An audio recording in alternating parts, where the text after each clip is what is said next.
May be very little surprise to you. I am Eric Darling with Darling Data. But what may surprise you, it might rock you to your very core, throughout your soul, is today I am going to defend the merge statement in SQL Server. I know, no one will ever defend it, right? People will hate on it, and other people will say, it's not that bad. No one ever sticks up for merge. I'm going to stick up for merge today because I think there's a really interesting thing that merge will do if you write a non-deterministic update that a normal update will not do. Maybe it should, because shouldn't everything in a database be deterministic? Does acid mean nothing to you people? What's wrong with you? Down in the video description, which is my favorite part of the video, there's all sorts of helpful links. Like ones where you can hire me for consulting, buy my training, become a supporting member of the channel for as little as $4 a month. You too can, I don't even know what that would do, but it's not about what $4 a month does, like on its own. It's what $4 a month does from all of you in the aggregate, right? That's where things get special and interesting. So gang up on me. You can also ask me office hours questions, because I like answering questions, especially good questions. So if you have a good question, that's even better. I'll give you a high five on that one. And of course, as usual, please do like, subscribe, tell your mom about my YouTube channel. She'll probably dig it. I'm a likable fella, you know, sometimes. Maybe I should drink when I do these. Anyway, I'll be at a couple of events coming up in March, which is, you know, a few months off at this point. I guess like 4 months off at this point.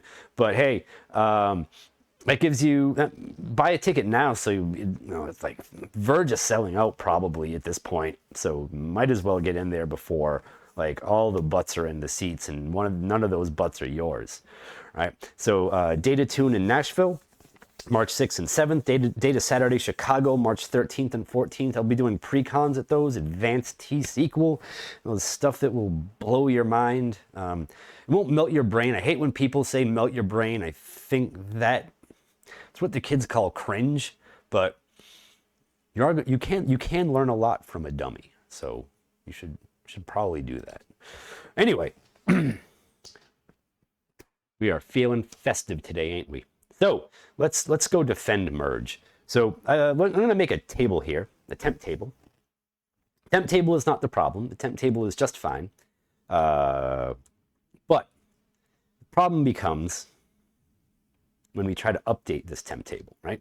So we're just going to put one row in there, because all we need to prove this theory is one single row, right? And we're going to use John Skeet, because John Skeet's just real easy to pick on. Stack Overflow. John Skeet causes, I mean, I'm going to say, he causes a lot of query problems, right? Everything John Skeet gets involved, everything blows up. So the thing here, oh, you know what? I'm in the wrong database. We got to move that over. There we go. Now it makes more sense. Life is grand now, right? So let's insert that one row again. I'm a professional. And so the point here is if we turn on query plans and we look at the plan for this query, we will see that this query produces a parallel execution plan, right? And by parallel execution plan, I mean it looks like this, right? Where there's parallelism. So great, right? Everything went parallel and everyone was happy. So that's one of the issues that comes up here. And what that issue contributes to is that if we try to update this repeatedly, right? If we run this update multiple times, SQL Server will update our table with different rows on almost every execution, right? So if we run this pair of queries together, and wait a second for it to run, it does some stuff. We get post ID. Oh, let's do our special zoom here. We get post ID 156426. And if we run this again, the amount of time this takes is better work. There we go, 157291. And if we run it a third time, I bet you're going to be surprised. We get 148352. This is a non-deterministic update. And by non-deterministic, I mean we don't know what row is going to end up as the update values, right? Now, I'm here to defend merge, and why I'm here to defend merge is because merge, unlike the update unlike the update syntax, merge will warn you about these things. Merge will say, hey pal, something's amuck here, right? So we're gonna merge into our temp table, and we are going to use our select query as the source, and we're gonna say when matched, that didn't go well. We're gonna say when matched and exists a difference between the sets of columns in here, then we will update the table with those columns. And if we run this, let me wait a second, or another second. There we go. Look, it happened. Merge. Thank you. Thank you for caring about ACID, merge. But you could have been a little bit maybe pithier with this error that we got here. The merge statement attempted to update or delete the same row more than once. This happens when a target row matches more than one source row. A merge statement cannot update, delete the same row of the target table multiple times. Refine the on clause to ensure a target row matches at most one source row, or use the group by clause to group the source rows. Wow. Merge. Thank you. I mean, you could have just rewritten the whole query for us by the time you spit that book out, but here we are. Here we are.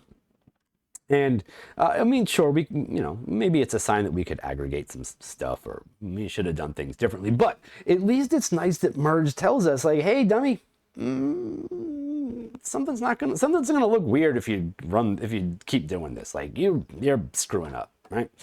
So the way that we can fix this, and we can use merge here for this, is what we can do is we can use row number, the row number function, to make sure that we limit this to one row, right? And something that is particularly important here is that we do not rely on what is essentially a non-unique column, right? Because we could have multiple last activity dates, right? Like the same. This is not guaranteed to be unique. That we have a unique tiebreaker involved in our window function. So now if we run this merge, and I'm gonna, I guess, pause here to point out what's new, is this thing here where we are saying we're only where row number equals 1, right? We can only put one possible thing in here. Merge executes successfully, right? We still get a parallel plan, all this mergey stuff still happens, but we no longer get that error. And if we run this, we will get back a completely different row than any of the rows we saw before. So when we made this deterministic, not only did we get the same value updated in this temp table, but we actually got what is probably the correct value for our temp table, which is fantastic. And sure, there are other ways you could fix this query. Every time I point out how to fix something, someone says, you could also. I know, there are other ways you could rewrite this to fix it. You could even rewrite the update query with the row number to fix it. I understand that. The whole point here is that merge will warn you when you write a non-deterministic update or delete, apparently. According to the error message, deletes also have to be deterministic. So if you write a non-deterministic update or delete, merge will warn you. Normal update and delete syntax will not. Granted, it's probably less of a big deal with deletes because you're like, well, it's already gone. Who cares if you try to do it again, right? But that's my defense of merge today. You can hate it all you want, but at least it does that for you. Okay, well, thank you for watching. I hope you enjoyed yourselves. I hope you learned something, and I will see you tomorrow for something else. All right, goodbye.